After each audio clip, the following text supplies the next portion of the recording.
সকল আন্দোলনের ফসল হচ্ছে যে আজকে আমরা একটি স্বাধীন বাংলাদেশে, স্বৈরাচার মুক্ত বাংলাদেশে, গণতন্ত্র প্রতিষ্ঠিত হয়েছে এমন বাংলাদেশে আমরা দল মত ধর্ম বর্ণ নির্বিশেষে সকলে এক মঞ্চে বসে বক্তৃতা দিতে পারছি। এটাই আমাদের সার্থকতা।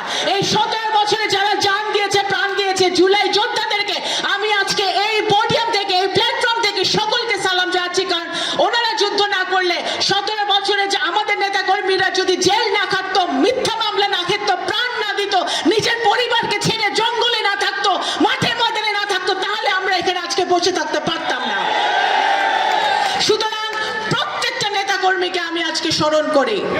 আমি সংসদেও বলেছি জুলাই যোদ্ধাদের জন্য আমাদের যে বাজেট পাস হয়েছে সেই বাজেটে জুলাই যোদ্ধাদের জন্য অনুদান রাখা হয়েছে, আরো বেশি করে অনুদান রাখা উচিত, তাদের পরিবারদের জন্য রাখা উচিত। এবং সেই সাথে 17 বছর ধরে আমাদের যে নেতা কর্মী গুম হয়েছে, খুন হয়েছে, যারা তৃণমূলের যারা না খেয়ে না দিয়ে সংগ্রাম করেছে, যারা কোর্টের বারান্দায় দিনের পর দিন বছরের পর বছর হেঁটেছে, যারা জেল হাজত খেটেছে, তাদের জন্য বাজেটে বরাদ্দ রাখতে হবে। আমি এই কথা দাবি করেছি পার্লামেন্টে।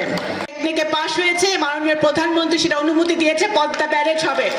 আমাদের বাংলাদেশের যে পানির সমস্যা, সেই পানির সমস্যা সমাধান করতে হলে আপনারা ইতিমধ্যে ওনার পিতার মতো শহীদ রাষ্ট্রপতি জিয়াউর রহমানের মতো জনাব তারেক রহমান খাল খনন কর্মসূচি সারা বাংলাদেশে শুরু করেছে। সেই জন্যে আমাদের পানির সমস্যা সমাধানের জন্য পদ্মা ব্যারেজ হবে। আমাদের পানির সমস্যা সমাধানের জন্য যে কোনো মূল্যে তিস্তা এবং ফরিদপুর পৌরসভাকে সিটি কর্পোরেশনে পরিণত করা। বর্তমানে মাননীয় প্রধানমন্ত্রী নির্বাচনের আগে যখন বিশাল জনসভা এসেছিলেন রাজেন্দ্র কলেজের মাঠে, উনি নিজেও সেটা বলে গেছেন।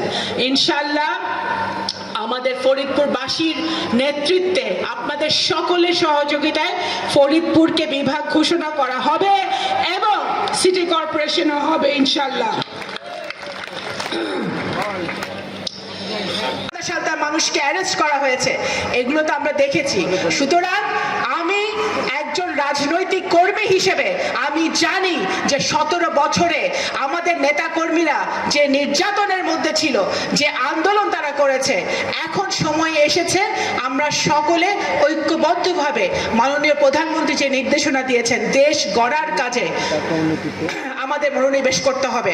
আমাদের একটা ভুলের কারণে আমাদের 17 বছরের আন্দোলন, আমাদের 17 বছরের আন্দোলনকে, সেই ফসলকে আমাদের বৃথা দিয়ে যেতে দেওয়া যাবে না।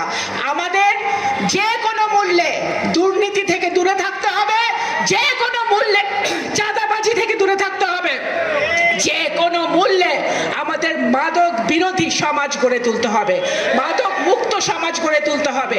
সেই জন্য মাদক মুক্ত, দুর্নীতি মুক্ত, সন্ত্রাস মুক্ত, চাঁদাবাজি মুক্ত সমাজ যদি আমরা গড়তে চাই, আমাদের প্রত্যেকটি বাড়ি থেকে, প্রত্যেকটি ঘর থেকে, প্রত্যেকটি গ্রাম থেকে, প্রত্যেকটি ওয়ার্ড ইউনিয়ন থেকে আমাদের সেই আন্দোলনকে সামাজিক আন্দোলন গড়ে তুলতে হবে। যারা সেই সমস্যার সমাধান হচ্ছে না, তারা পেঁয়াজ অনেকেই দেখা যাচ্ছে তারা ফেলে দিতে হচ্ছে। এই পেঁয়াজ চাষিদের জন্য বর্তমানে কৃষি মন্ত্রণালয় এবং বর্তমান সরকার মাননীয় প্রধানমন্ত্রীর নেতৃত্বে পেঁয়াজকে কিভাবে সংরক্ষণ করা যায় সেটার একটা প্ল্যান আমরা তৈরি করা হয়েছে। খুবই শীঘ্রই আমরা উপজেলা পর্যায়ে, বিভিন্ন উপজেলা পর্যায়ে আমরা পেঁয়াজের জন্য একটা আপনার পেঁয়াজ স্টোরেজের জন্য একটা স্টোরেজের ব্যবস্থা এই সরকার করছে। গেটওয়ে আপনারা বলেছেন, এই ফরিদপুরে একটা বিশ্ববিদ্যালয় খুবই প্রয়োজন। অবশ্যই এই বিশ্ববিদ্যালয়ের দাবি আমরা সকলে, আমাদের যে 4 জন সংসদ সদস্য আছে সকলে এই বিশ্ববিদ্যালয়ের দাবি তুলেছেন। ইনশাল্লাহ বিশ্ববিদ্যালয় আমাদের শিক্ষা মন্ত্রণালয় থেকে এবং মাননীয় প্রধানমন্ত্রী সেটা রাজি হয়েছেন, ইনশাল্লাহ বিশ্ববিদ্যালয় এখানে হবে।